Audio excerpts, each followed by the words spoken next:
Dracula is the most famous vampire novel of all time. It was first unleashed on a terrified public in 1897, the year of Queen Victoria's Diamond Jubilee, and the year in which Sigmund Freud began his researches into psychoanalysis.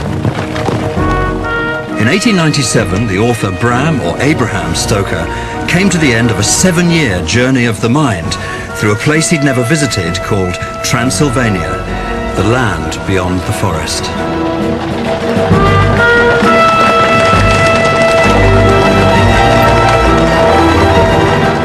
On the surface, Bram Stoker was a pillar of late Victorian respectability, an ex-civil servant from Dublin and now manager of a West End theatre which specialised in spectacular productions of Shakespeare, and where he rubbed shoulders routinely with members of the artistic and political elite. But just below the surface, he had something on his mind.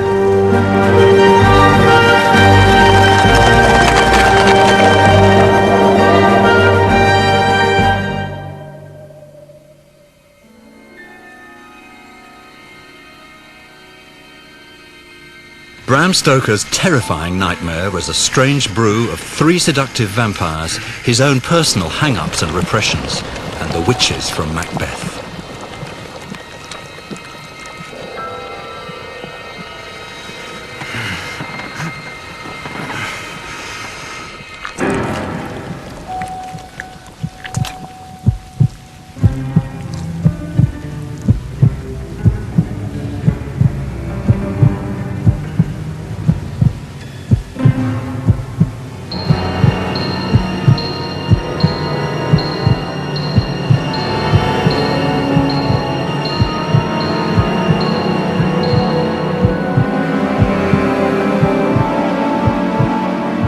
In the moonlight opposite me were 3 young women.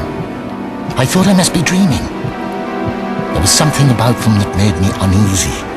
Some longing, and at the same time some deadly fear. I felt in my heart a wicked, burning desire that they would kiss me with those red lips. I closed my eyes in a languorous ecstasy and waited.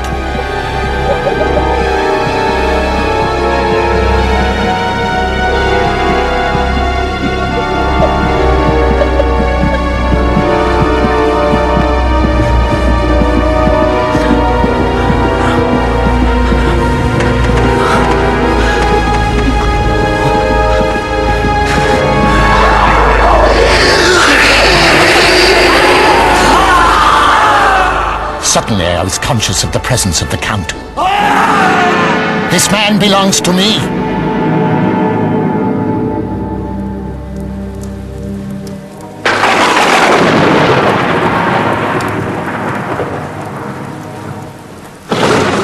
But above all, Bram Stoker's nightmare was inspired by the literary tradition of the vampire, which had begun some 75 years earlier, here at the Villa Diodati on the shore of Lake Geneva.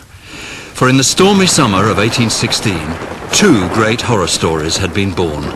Mary Shelley's Frankenstein and an equally scary contribution from the poet Lord Byron.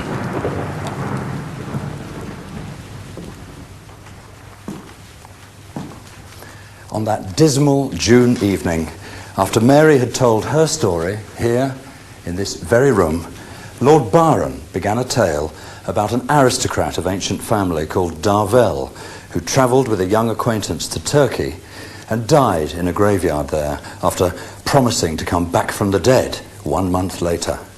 And there the tale tantalisingly ended. But it was resurrected 3 years later by Dr. John William Polidori, Byron's physician, who'd rewritten and embellished it anonymously and without permission under the title The Vampire, a Tale. Lord Byron was furious. From the little acquaintance I have of vampires, he wrote, I have a personal dislike of them. Polidori was in disgrace, and 3 years later he died, probably a suicide, at the age of 25. The aristocratic vampire had been well and truly launched with the best possible credentials. Polidori's Vampire was soon adapted as a melodrama in the early 1820s. The Bride of the Isles featured Lord Ruthven as a Scottish vampire, complete with kilt and tam o'shanter, causing havoc in the mists of the Highlands. Phantom from our tomb so drear, at our bidding swift arise! A visitor to London who'd come expecting a piece of great literature by Lord Byron wrote, "The acting was indeed acceptable throughout, but the piece is so stupid and monstrous that it was impossible to sit out the performance." Rise, appear!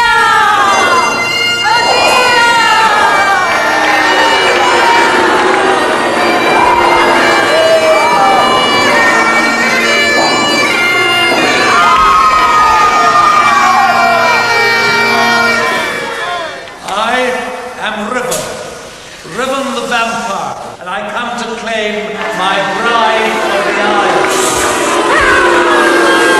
I must have my fearful sacrifice. I must have my bride, the Lady Margaret, my latest, choicest victim.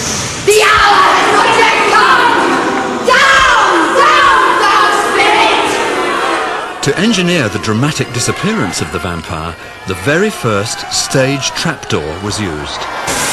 It's still known in theatrical circles as the vampire trap.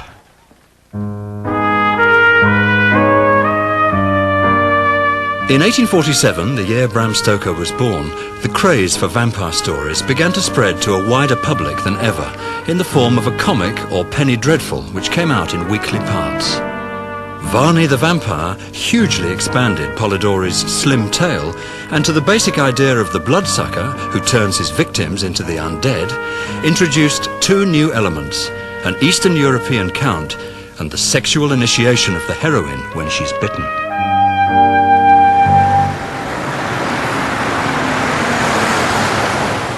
Just over 40 years later, in 1890, these ideas were picked up by an Irish ex-civil servant who transformed them into Dracula, a novel which synthesized all the elements of the vampire legend from folklore and literature and presented them for the first time in a modern, late Victorian setting. It took 6 years to write his masterpiece, and the whole intriguing process can be reconstructed from his private papers and notes. These were sold at Sotheby's in London in 1913, about a year after the death of the author, and eventually arrived here at the Rosenbach Library in Philadelphia, where they only came to light as recently as the late 1970s. These papers are a unique historical record of Bram Stoker's thought processes and his researches as he prepared his masterpiece, Dracula. And here they are, the complete working notes and papers.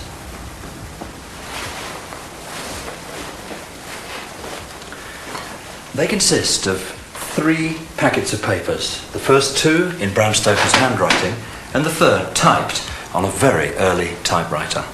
And together they represent the key to the writing of Dracula, because they enable us to piece together bit by bit in extraordinary detail exactly what was on Bram Stoker's mind. They're the documents in the case, which have never been filmed before. And they're documents which are mostly written in the crabbed, pinched, tiny, obsessive handwriting of Bram Stoker on little, tiny bits of notepaper. They begin on the 8th of March, 1890, with that nightmare. Young man goes out, sees girls, one tries to kiss him, not on lips, but throat. And then, 6 days later, on the 14th of March, 1890, Stoker goes back to that nightmare again. Is it a dream? Women stoop to kiss him. Terror of death. Suddenly, Count turns her away. This man belongs to me. We're back to the nightmare again.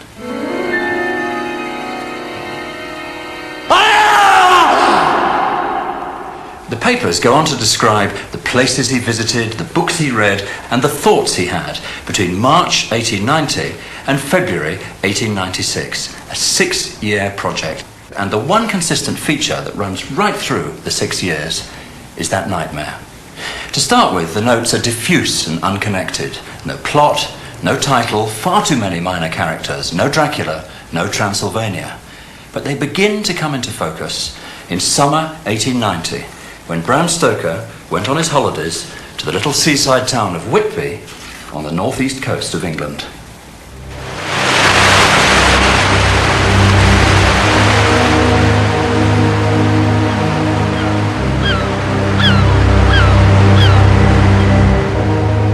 Whitby was an ancient Yorkshire seaport and centre of such industries as whaling, shipbuilding and sail-making. Captain Cook learnt his craft here.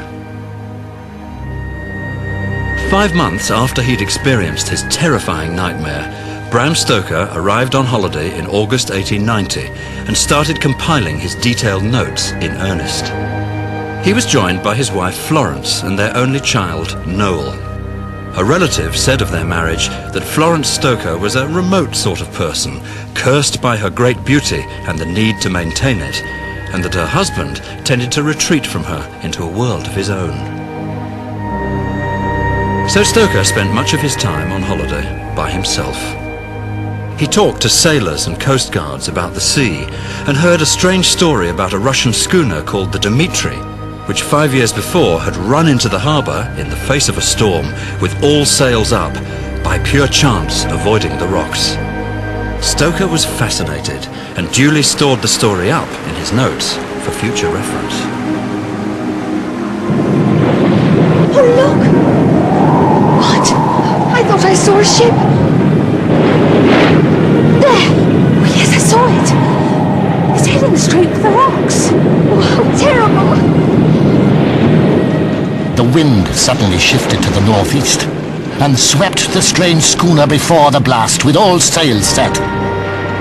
A shudder ran through all who saw her, for lashed to the helm was a corpse with drooping head, which swung horribly to and fro at each motion of the ship.